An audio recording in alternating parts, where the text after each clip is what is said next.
Hey, there's gonna be none of that because I'm making a video, Douglas. Crash. Hey. Oh, he's just playing with his toy.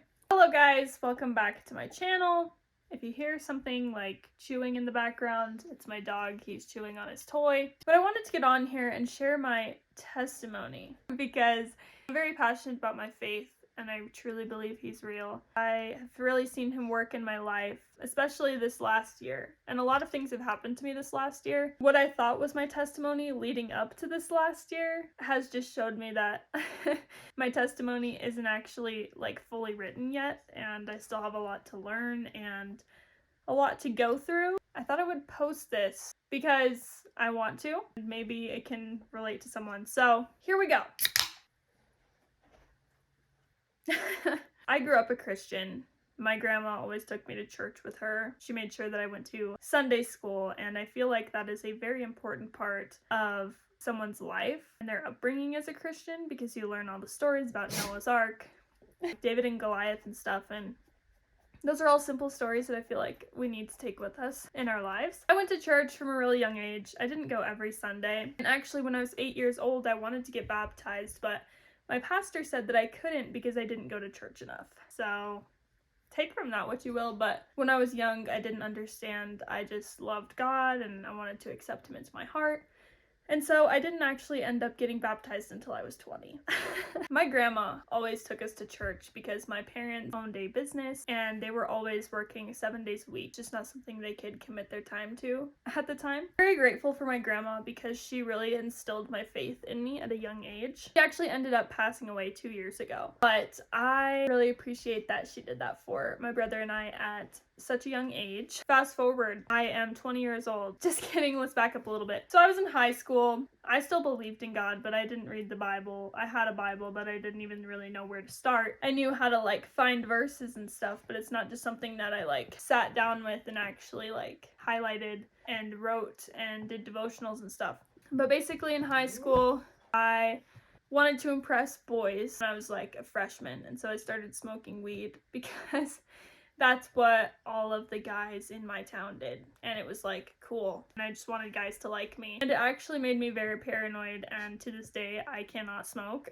I'm 17, I'm a junior in high school, and I get into my first long-term relationship, and he was a Christian, but he was very my way or the highway with Christianity. Like, oh, you can't read that version of the Bible because it has been translated too many times, and basically like the version I was reading was like the devil's version, to put it simply. It really just didn't sit right with me, and so whenever it came to like us talking about God, it was just like I could never say anything about what I thought, or I could never read a Bible verse without him saying, well, my version says this. It wasn't good for my faith. I never felt like I was comfortable talking about God with him or talking about God with his family. 2.5 years later, I end that relationship. It had to do with a lot of things, but mostly I just knew he wasn't the one for me. And he was my first like serious relationship, so I'm like, okay, I really don't have to settle down with this guy just because he's the first one that's shown me like interest, real interest. So about a month later, I just got out of this 2.5 year long relationship, okay? So what does a person that's been in their first long-term relationship do after a breakup? Get on Tinder, okay?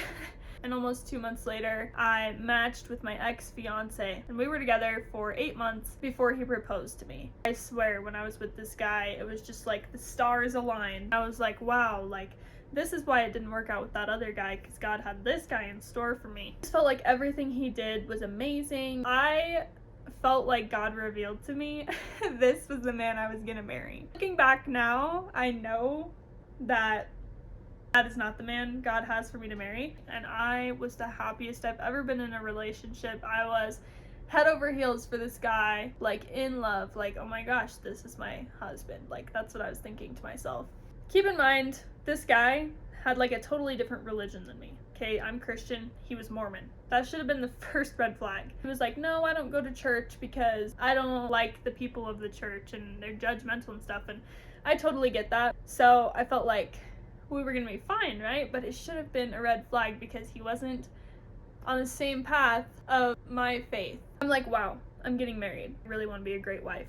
And I had a relationship with God at this point, but I did really start to take it seriously after I got engaged because I wanted to be a great wife, and I knew the way to do that was to put God at the center of our relationship. And I did put God at the center of our relationship. It just wasn't reciprocated. And I felt like I was always pulling him, trying to bring him closer to God. He was always just kind of stuck in this place. He would sit down and read devotionals with me. Sometimes he wasn't a man after God's heart.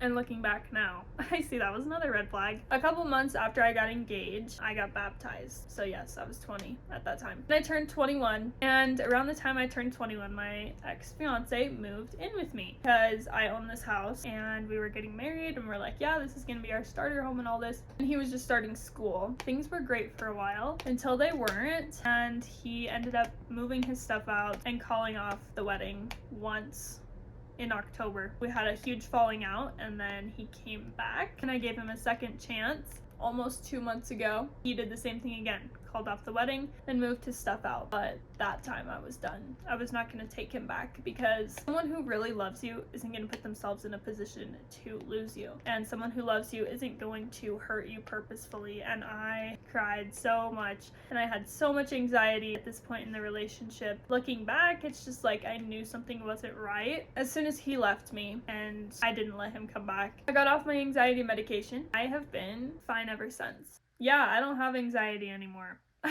I really did think he was the one I was going to marry. Point is, my testimony leading up to when I was engaged was, oh yeah, this long-term relationship didn't work out, but that's because God had this person in store for me, and they were both lessons. At this point in my life, I realized that if I was meant to be getting married right now, I would be getting married right now. There would be nothing in the way of it. It would just go smoothly.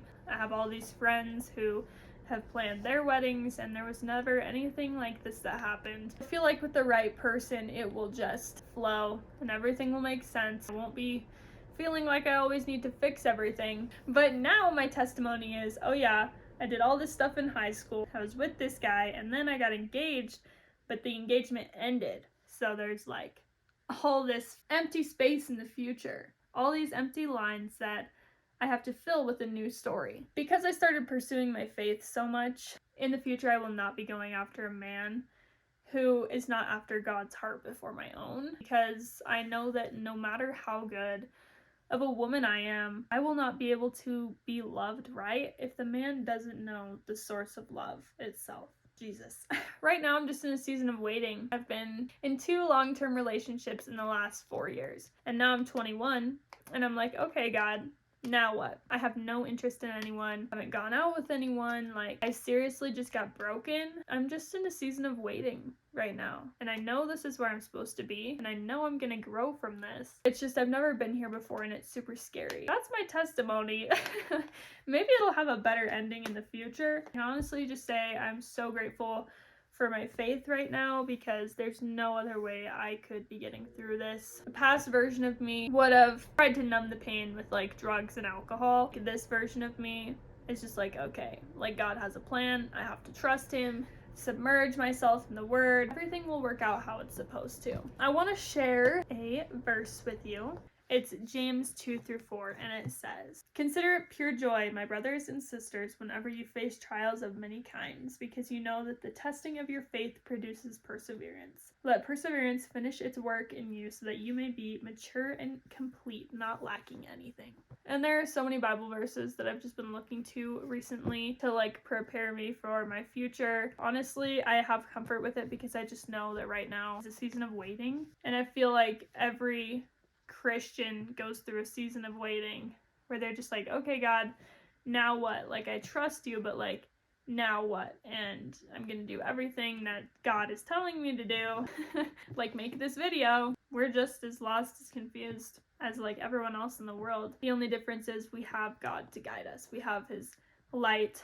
I hope this helped you. I don't really know why I wanted to make this video. I just felt like I should. I'm on like this self-love, self-healing, mastering self-love journey ever since my engagement ended. So if you're interested in that kind of content, make sure you subscribe, because I am going to be pouring out a bunch of wisdom, just things about knowing your worth. It's not going to be something you're going to want to miss. That's where we're at right now. If you guys want to see more of the stuff I post, you can follow me at audrey.plusinski on Instagram and TikTok. I would greatly appreciate that. Thank you guys for watching, and I'll see you in my next video. Bye, babes.